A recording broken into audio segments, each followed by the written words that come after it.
Assalamualaikum warahmatullahi wabarakatuh.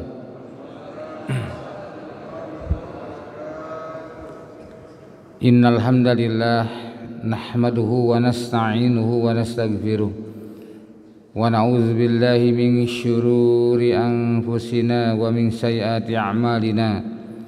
May yahdihillahu fala mudhillalah wa may yudlil fala hadiyalah. Ma sya'allahu kan wa ma lam yasha' lam yakun. La haula wa la quwwata illa billah. Asyhadu an la ilaha illallah wahdahu la syarikalah wa asyhadu anna Muhammadan abduhu wa rasuluh. Wassalatu wassalamu ala Rasulillah wa ala alihi wa ashabihi wa mawalah. A'udzu billahi minasy syaithanir rajim. Ya ayyuhalladzina amanu taqullaha haqqa tuqatih wala tamutunna illa wa antum muslimun. Amma ba'du. Fa inna asdaqal hadis kitabullah wa khairal hadi hadi Muhammad sallallahu alaihi wasallam wa syarrul umuri muhdatsatuha. Hadirin jamaah salat subuh Masjid Al-Fajar yang dimuliakan Allah Subhanahu wa taala. Alhamdulillah kita melanjutkan kajian hadis arba'in setelah pada 2 bulan yang lalu ya. Kita masuk ke hadis yang ke-21. Sekarang insyaallah kita akan bahas hadis yang ke-22. Al-hadisus tsani wal ishrun ya. Bisa dilihat di dalam bukunya. Halaman berapa? Halaman berapa? 14 ya. Halaman 14 yang batik yang merah 19 ya. Di yang merah halaman 19, yang batik halaman 14. Ya, hadisnya pendek. Saya memberikan judul Jalan Menuju Surga. Bapak dan Ibu sekalian, jamaah Masjid Al-Fajar, mau pada masuk surga enggak? Mau pada masuk surga enggak? Mau ya. Mau pada mati enggak? Masuk surganya mau, matinya nggak mau. Nggak bisa langsung Pak, ya Bu ya, nggak bisa langsung masuk surga, mesti menemui kematian dulu. Nah, yang terpenting adalah bagi kita bagaimana melewati proses untuk masuk surga itu adalah kita selamat dari berbagai macam ujian. Baik ujian ketika di alam kubur, juga di yaumil hisab. Ujian dalam pengertian di sini bukan ujian seperti di dunia, tapi merupakan hasil daripada amal kita di dunia.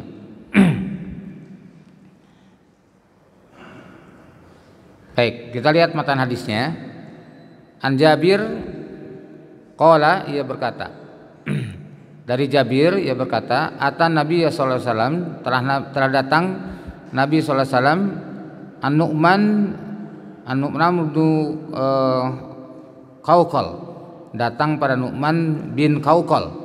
Ya, faqala, maka ia berkata, ya Rasulullah, wahai Rasulullah, ara'aita, bagaimana menurutmu, bagaimana pendapatmu, atau bagaimana menurut engkau, idza sholaitul maktubah, apabila aku sholat wajib, wa haramtul haram, dan mengharamkan yang haram, wa ahlaltul halal, dan menghalalkan yang halal, adkhulul jannah, apakah aku akan masuk surga?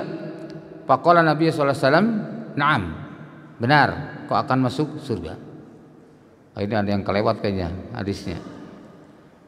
Ya, mestinya ada kalimat wasumtu Ramadan, ya. Betul ya? Nah, ada yang kelewat, mohon maaf. Jadi, apakah aku apabila salat fardu kemudian saum di bulan Ramadan, mengharamkan yang haram dan menghalalkan yang halal, apakah akan masuk surga? Kata Nabi, benar. Nah, kemudian ada penjelasan, wa makna haramtul haram, arti daripada aku mengharamkan yang haram artinya ijtanabtuhu, aku menjauhinya. Wa makna ahlaltul halal, dan makna daripada aku menghalalkan yang halal maksudnya fa'altuhu, aku melakukannya, mu'taqidan hillahu, dengan keyakinan benar-benar halalnya. Nah, itu terjemahannya seperti ini. Hadis riwayat Muslim dan juz 1 halaman 44 nomor 15. Penjelasan hadis adalah arti salat ya. Di sini ada empat hal. Pertama salat, yang kedua saum, yang ketiga menghalalkan yang halal, yang keempat mengharamkan yang haram. Secara bahasa, salat itu berarti dari bahasa Arab yang berarti doa ya, secara bahasa. Adapun secara istilah maknanya serangkaian kegiatan ibadah khusus atau tertentu yang dimulai dengan takbiratul ihram dan diakhiri dengan salam. Sengaja saya buat seperti ini, ada warna kuning, ada warna putih. Nah, maksudnya kalau mau diringkas bahasanya serangkaian ibadah khusus dimulai takbiratul ihram diakhiri salam. Itu. Jadi supaya lebih mudah dihafal. Itu salat. Nah, sekarang kita lihat bagaimana orang mensikapi salat itu sendiri ya. Ini beragam sikap manusia terhadap salat. Yang pertama adalah menganggap salat itu hanya ritual ibadah harian umat Islam. Ya, jadi formalitas saja gitu ya. Salat itu dianggap formalitas, tidak dianggap satu hal yang wajib atau satu hal yang sangat urgen, hanya dianggap sebagai formalitas. Ini ada di antara umat Islam. Yang kedua hanya dilakukan oleh orang yang masih berbuat maksiat. Ya, ini pemahaman liberal. Ya. Jadi pemahaman liberal, mereka berpendapat ngapain sholat? Sholat itu hanya bagi orang yang masih berbuat maksiat. Orang ayatnya jelas kok di surat Al-Ankabut ayat 45 itu, inna sholata tanha 'anil fahsya'i wal munkar. Sesungguhnya sholat itu mencegah perbuatan keji dan mungkar. Nah, saya tidak berbuat keji, saya tidak berbuat mungkar, gitu maksudnya. Saya tidak berzina, saya tidak mabuk, saya tidak mencuri, ngapain sholat katanya. Ini ada pas sampai sekarang di kampus-kampus tertentu, bahkan di kampus perguruan tinggi Islam. Ya, jadi kalau pas waktunya sholat dia istirahat, tapi tidak sholat, mahasiswanya sholat, dosennya tidak sholat. Ini bukan rahasia ya, kalau itu bisa dibuktikan sendiri. Karena saya mendengar informasi ini dari orang-orang yang memang mahasiswanya, gitu, mahasiswanya yang melihat seperti itu. Jadi pandangan liberal seperti itu, bahwa sholat itu hanya untuk orang-orang yang masih berbuat maksiat. Padahal tidak sholat juga kemungkaran, kan gitu. Kemungkaran yang paling berat justru tidak sholat. Tuh, inilah gagal paham terhadap Quran surah Al-Ankabut ayat 45 tadi. Yang ketiga adalah ada orang yang berpendapat sholat itu boleh tinggalkan sewaktu-waktu. Nah, kenapa begini? Ini salah memahami jamak, qasar dan qada dalam sholat.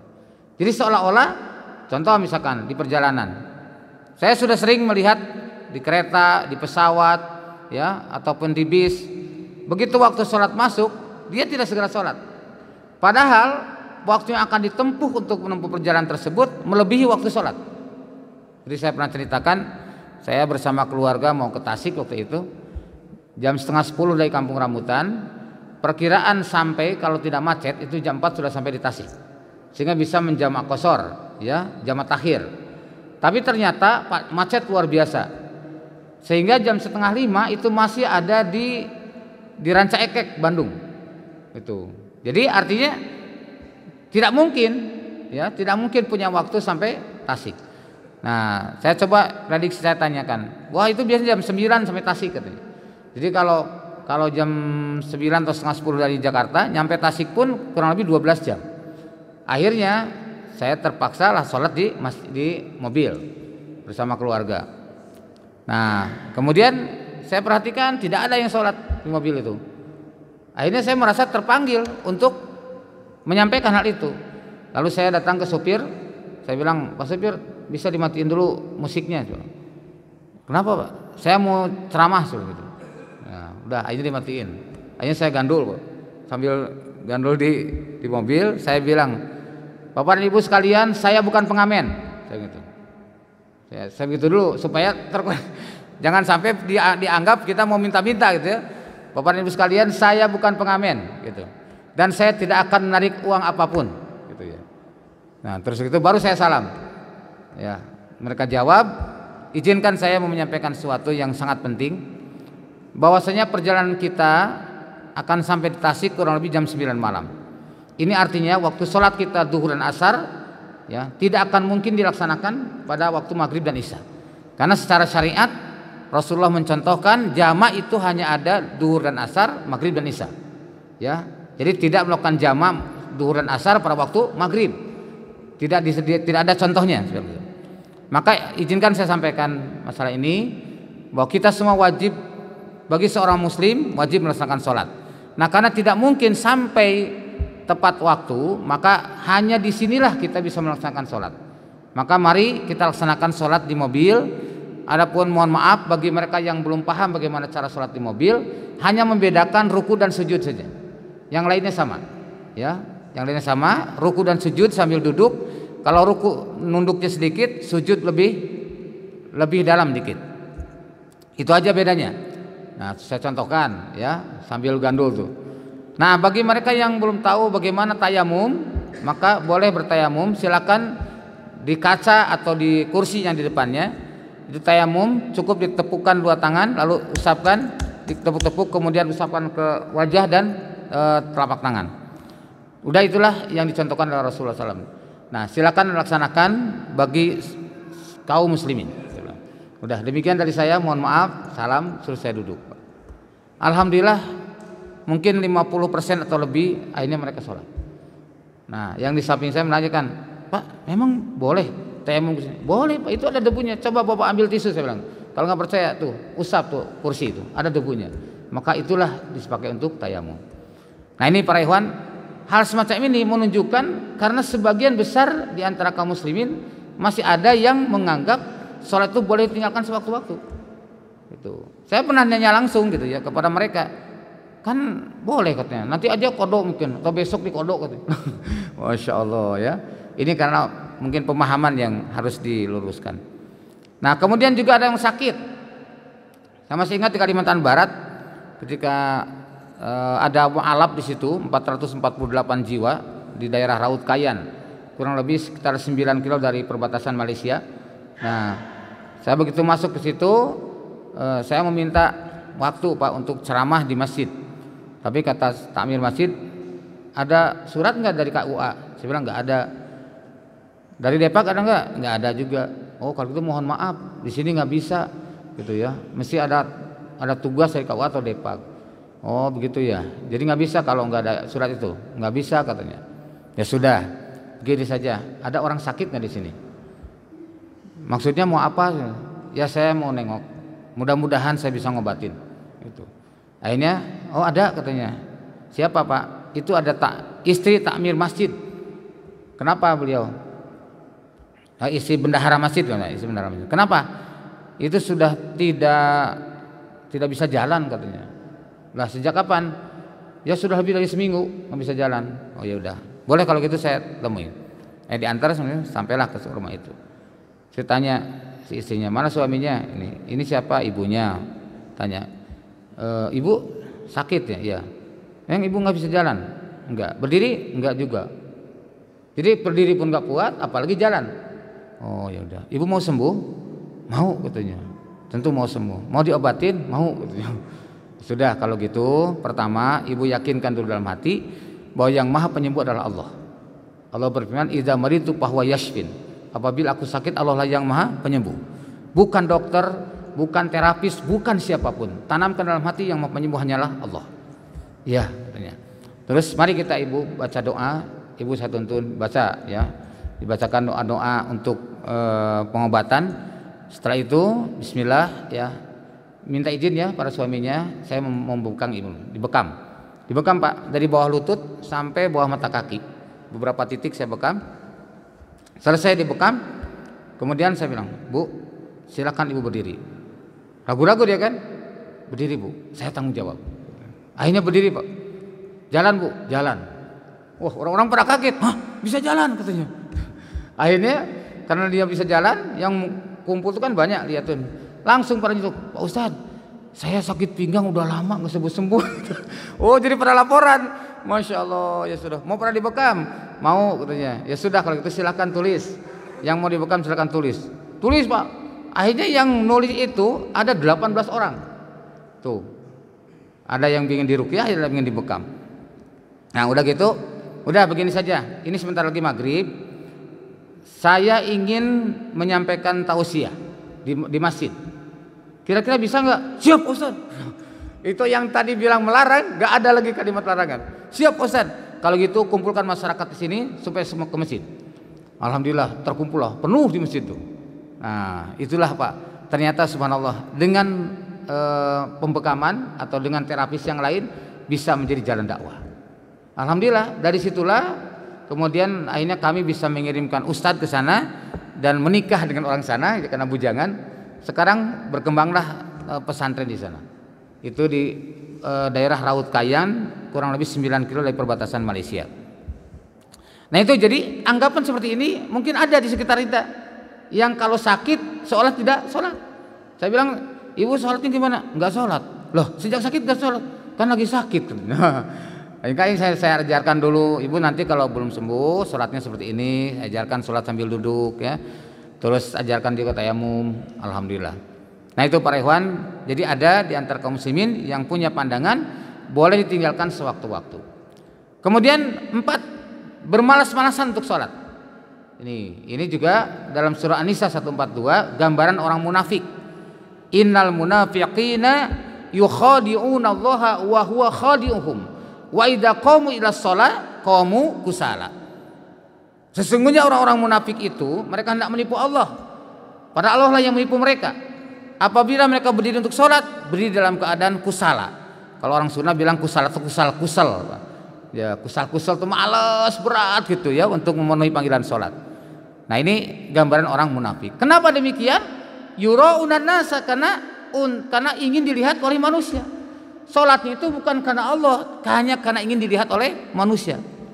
Nah, maka dalam ini Rasul bersabda, asqalu alal munafiqin sholatul isya wal fajr. Yang paling berat bagi orang munafik itu sholat isya dan subuh. Masih ingat kan? Kenapa sebabnya?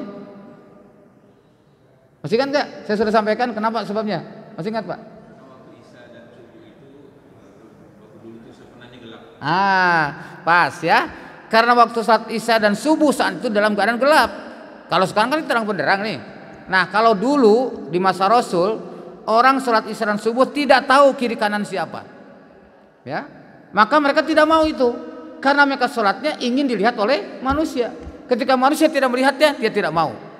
Tuh, maka berat bagi orang munafik untuk berangkat ke masjid sholat berjamaah, maka lebih milih sholat di rumah.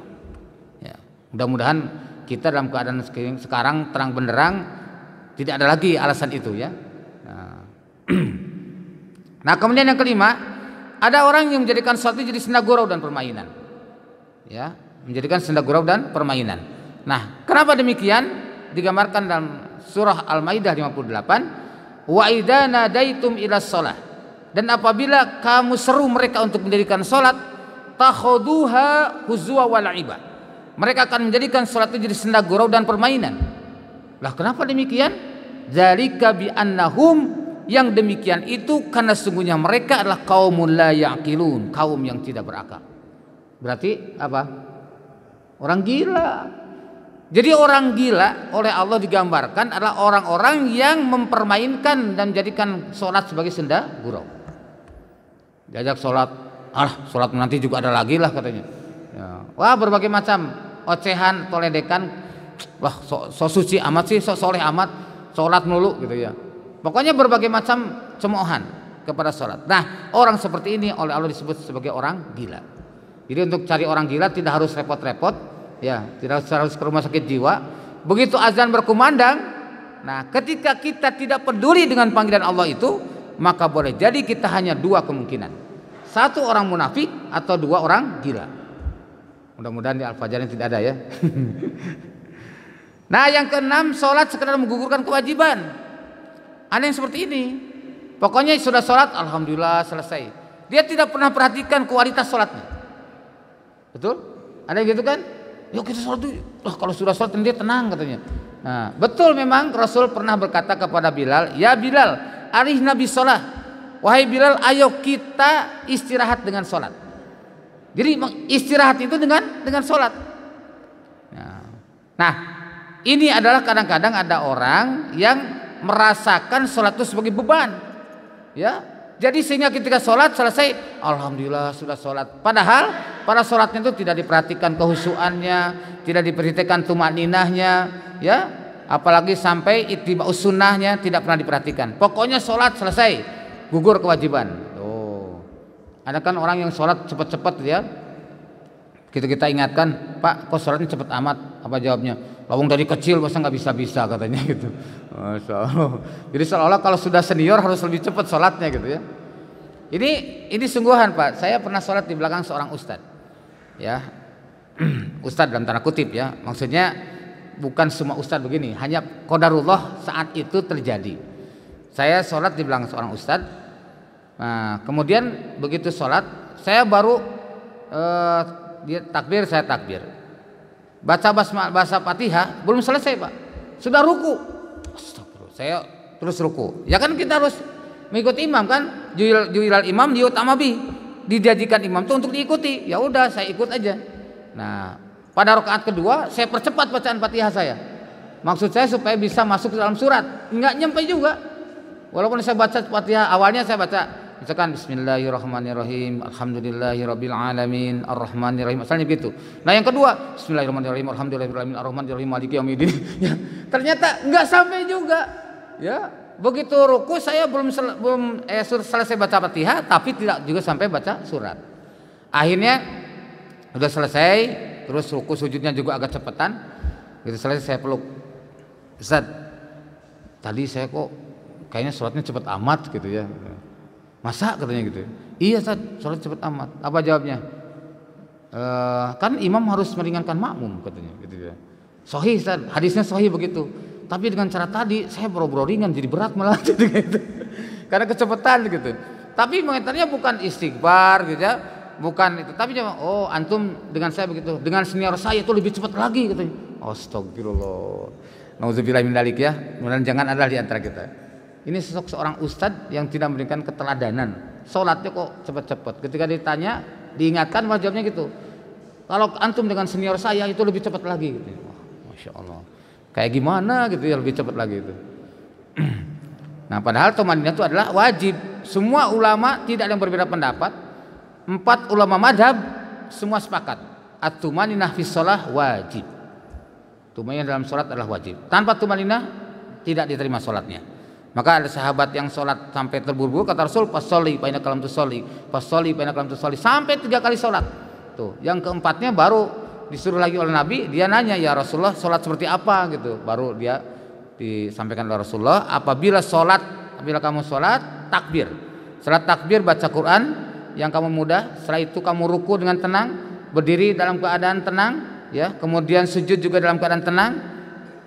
Duduk dalam keadaan tenang di antara 2 sujud lagi dalam keadaan tenang. Kata Nabi, "Summa al-zalika fi sholatika kulliha." Dan lakukan itu semua dalam setiap sholatmu. Hadis sahih Muslim. Nah, ada orang yang menyanyiakan sholat, ya. Di Al-Qur'an dikatakan adha'us shalah wa taba'us syahwat. Menyanyiakan sholat artinya seenaknya saja gitu. Kadang sholat, kadang tidak, ya. Nah, ini disebutkan dalam Al-Quran, kalau sudah orang menyanyiakan sholat, mesti dia akan menjadi pengikut hawa nafsu. Jadi kalau orang meninggalkan atau menyanyiakan sholat, nggak pernah menjaga kuantitas dan kualitasnya, bahkan menunda-nunda waktu sholat dan sebagainya, itu adalah dia akan menjadikan mudahnya mengikuti hawa nafsu. Sangat mudah berbuat maksiat kalau sholat tidak dijaga. Tuh. Kemudian 8 lalai dari sholatnya. Wa wailul musallin alladzina hum an salatihim sahun. Dalam tafsir Ibnu Katsir, di Al-Qurtubi, kemudian di Ibnu Abbas, lalu kemudian di kitab Al-Kabair Imam Az-Zahabi, kemudian Sa'id bin Musayyab ulama tabi'in berpendapat sama bahwa yang dimaksud ayat ini adalah bukan meninggalkan sholat. Tuh. Tapi yang dimaksud adalah orang-orang yang masih sholat tapi menunda-nunda waktu sholat. Jadi kalau tadi menyanyiakan sholat itu banyak yang meninggalkan, kalau dia menunda-nunda waktu sholat. Sholat duhur sudah menjelang asar, ya. Sholat asar menjelang maghrib. Baru selesai sholat asar terdengar azan. Apa komentarnya? Benar kata orang tua kalau sudah mendekati kiamat cepat banget waktu tuh katanya. Nah, baru saya selesai sholat asar sudah maghrib lagi. Nah, padahal sholatnya di akhir waktu. Ya. Nah, orang seperti ini masuk dalam kategori ayat tersebut. orang yang lalai dari sholatnya. Nah yang ke-9 ini yang harus kita lakukan, khusyuk dalam sholatnya. Seperti dalam surat Al-Baqarah, a'udzubillahi minasyaitonirrajim, wasta'inu bis-sabri was-shalah wa innaha lakabiratun illa 'alal khashiyin. Minta tolonglah kalian dengan sabar dan sholat. Dan sesungguhnya hal demikian adalah memang berat, sungguh berat. Illa 'alal khashiyin, kecuali bagi orang-orang yang khusyuk. Jadi orang yang khusyuk itu adalah orang-orang yang akan menjadikan sholat dan sabar itu jadi penolong. Jadi kalau kita sabar dan sholatnya belum jadi penolong dalam berbagai permasalahan kita, itu menunjukkan sholat kita belum berkualitas. Itu satu berarti belum khusyuk. Lalu siapa yang dimaksud dengan khusyuk? Apakah khusyuk itu dengan kita sholat tidak ingat apa-apa? Wah bukan. Kalau orang sholat tidak ingat apa-apa itu pingsan namanya. Ya. Atau misalkan sampai terdengar suara anak-anak berteriak, anak-anak ribut pun tidak terdengar. Itu kalau tidak tidur, ya mungkin dalam keadaan sholatnya meleng gitu ya. Nah, yang dimaksud dengan khusyuk dalam Al-Quran, alladzina yazunnuna annahum mulaqu rabbihim wa annahum ilaihi rajiun. Orang-orang yang berkeyakinan kuat akan berjumpa dengan Allah dan akan pulang kepada Allah. Jadi orang yang khusyuk sholatnya itu orang yang dia yakin akan berjumpa dengan Allah dan akan pulang kepada Allah. Seolah-olah sholat yang terakhir kalinya. Coba Bapak dan Ibu sekalian, kalau kita sudah punya jadwal kematian, misal nih sekarang hari Sabtu, ya kita sudah tahu bahwa kematian itu besok. Kira-kira sholatnya khusyuk nggak? Pasti khusyuk. Bahkan mungkin diajak bisnis orang lain pun tidak akan mau. Ya, di mana saya melihat hal ini adalah di Nusa Kambangan. Nusa Kambangan itu banyak teman-teman saya yang biasa ngisi di sana, yang menceritakan kalau sudah saatnya eksekusi, biasa dikasih tahu 2-3 hari itu. 2 atau 3 hari sebelumnya bahwa kamu nanti akan eksekusi jam 1 malam tanggal sekian, misalkan malam Rabu di sekarang. Nah sejak itu diberitahukan, maka orang itu sangat khusyuk sholatnya, Bro. Ya, bahkan datangin Ustadz tolong ajarin saya Al-Quran, saya belum bisa baca Quran. Nggak apa-apa walaupun huruf hijaiyah, saya ingin dibawa pulang kepada Allah, saya ingin memberikan yang terbaik dari saya kepada Allah. Sholatnya pun begitu. Sholat khusyuk itu seperti apa Ustadz? Belajar, Pak. Masya Allah. Pokoknya rapat dengan Ustadz kalau mau meninggal tuh. Masya Allah ya. Nah, andai kan kita tahu hari kematian, mesti akan seperti itu. Nah, ini kan sudah divonis nih, kamu akan dieksekusi tanggal sekian. Beda dengan orang non Muslim, Pak. Begitu divonis bahwa kamu akan dieksekusi hari tanggal sekian jam sekian, maka sejak itu nggak bisa tidur, Pak. Jadi histeris, teriak-teriak aja. Pokoknya dia meluapkan rasa takutnya itu luar biasa. Nah ini menunjukkan karena dia tidak kenal dengan Allah. Sama halnya dengan orang yang notabene KTP-nya Muslim tapi tidak kenal dengan Allah akan merasakan hal yang sama seperti itu. Ya, walaupun dia Muslim, KTP-nya Islam, tapi tidak menjadi jaminan itu akan memberikan ketenangan kalau dia tidak melaksanakan Islam. Toh hari ini banyak kan yang aku Muslim tapi tidak tahu Islam. Ya, yang aku Muslim tapi tidak mau diatur dengan Islam. Dan yang kaum muslim bahkan kadang memusuhi Islam. Ada di antara kita. Nauzubillah min dzalik. Ya. Nah, oke. Sekarang kita lihat saum. Arti siam secara bahasa berarti menahan diri dari sesuatu atau al-imsaku anil akal wasyirab. Ya. Jadi menahan sesuatu dari makan dan minum atau dari segala perkara yang akan merusak saum. Menurut istilah syariat, siam adalah menahan diri dari berbagai pembatal puasa, dari terbit fajar hingga terbenam matahari dalam rangka beribadah kepada Allah Azza wa Jalla. Bukan dalam rangka semedi untuk mendapatkan kesaktian, ya, tapi untuk beribadah kepada Allah. Nah, kalimat menghalalkan yang halal maksudnya adalah meyakini kehalalannya. Jadi yakin betul halal yang tidak ada subhat, ya, tidak ada subhat. Nah, kemudian juga mengamalkannya, artinya melakukannya. Itu artinya menghalalkan yang halal. Mengharamkan yang haram maksudnya adalah menjauhi yang haram dengan meyakini keharamannya. Ya, karena yakin haramnya dia tinggalkan.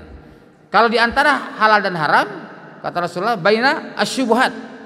Ada subhat. Man waqa'a fi syubhat waqa'a fil haram.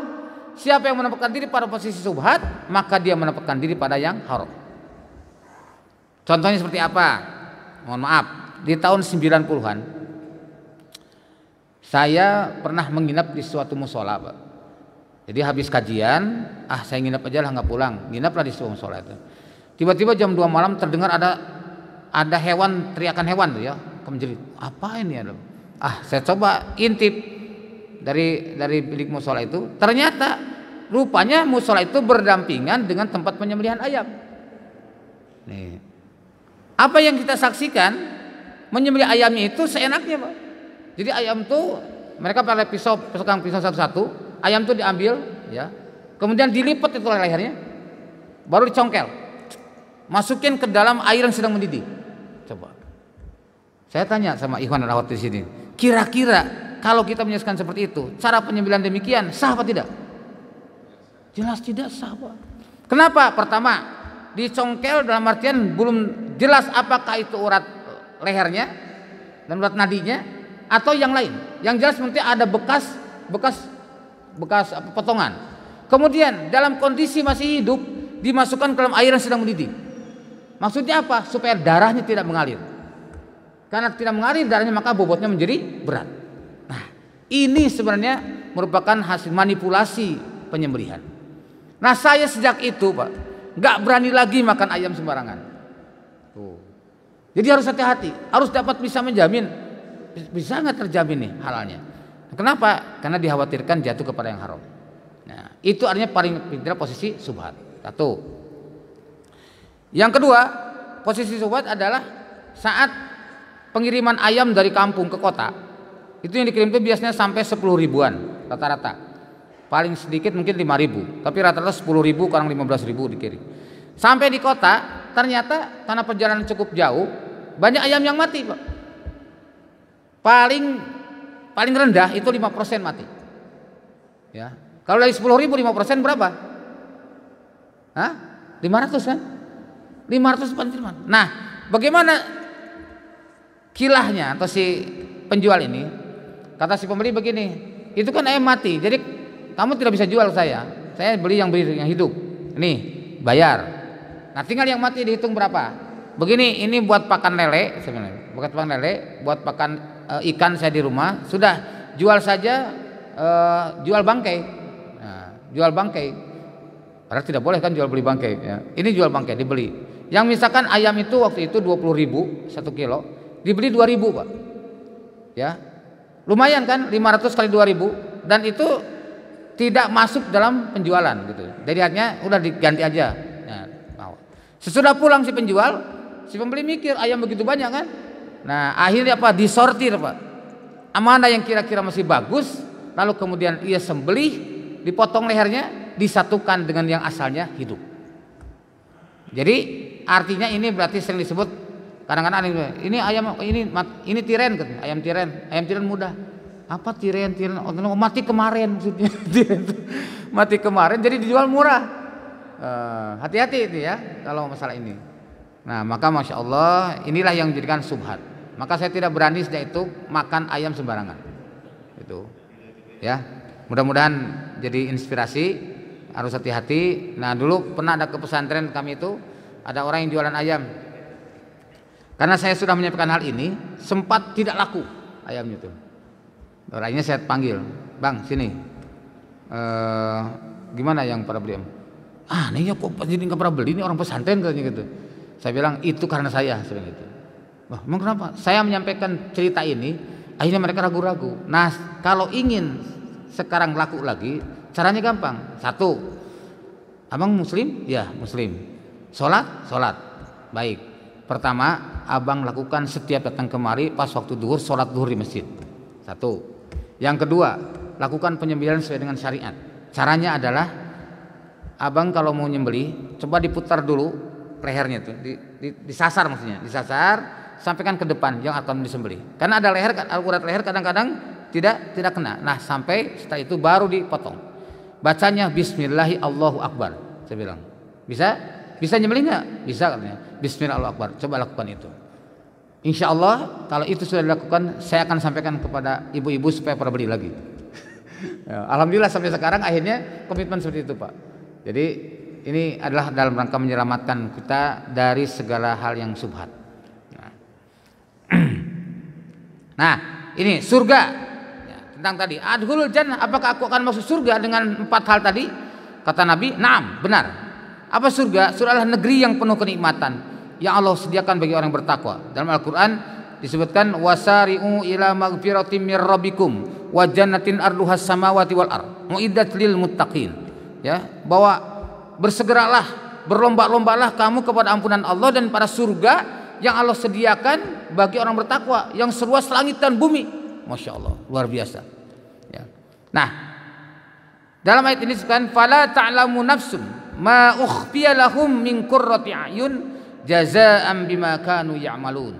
Surah As-Sajdah ya, ayat 17. Tidak seorang pun mengetahui, fala ta'lamu nafsun, tidak seorang pun yang mengetahui ma ukhfiya lahum, ya, apa-apa yang disembunyikan bagi mereka, min qurrati a'yun, dari apa yang dipandang indah oleh matanya. Jazaa'an bima kanu ya'malun, sebagai balasan bagi mereka atas apa yang mereka kerjakan. Dalam hadis qudsi dari Abu Hurairah radhiyallahu anhu, Rasulullah SAW bersabda, Allah Ta'ala berfirman, ini hadis qudsi ya, makanya Allah Ta'ala berfirman. Nabi Hurairah radhiyallahu anhu, qala Rasulullah SAW, qala Allahu a'dadtu li ibadi, aku telah sediakan pada hambaku as-solihin, yang soleh, hamba-hamba yang soleh, mala ainun ra'at, apa yang tidak pernah terlihat oleh mata, wala udhunun sami'at, yang tidak pernah terdengar oleh telinga, wala khatara ala qalbi, dan tidak pernah terbetik dalam hati manusia, ya, wala khatarin ala qalbil bashar, ya, tidak pernah terbetik dalam hati manusia. Faqra'u in syi'tum fala ta'lamu nafsum ma ukhfiya lahum min qurrati a'yun. Nah, jadi sudah bacalah jika kalian mau, tak seorang pun mengetahui berbagai nikmat yang menanti yang indah dipandang. Jadi ayat tadi dijelaskan dalam hadis ini bahwa surga itu tidak bisa tidak pernah dilihat oleh mata, tidak pernah terdengar oleh telinga, ya. Tapi yang pasti bahwa seluruh kenikmatan dunia itu Allah berikan kepada ahli surga. Seluruh kesengsaraan dunia Allah berikan pada neraka. Nah, silakan. Ya, Masya Allah. Kita mungkin pernah lihat bagaimana indahnya suatu taman. Pernah mungkin ya lihat, apa perlu saya contohkan? Nih coba.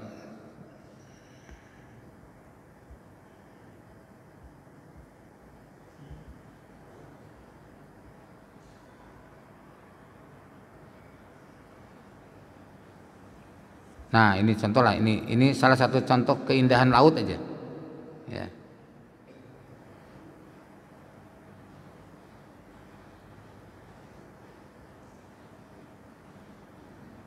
Nah, ini di laut aja begitu indah begini, ya, Masya Allah. Ini merupakan kekuasaan Allah.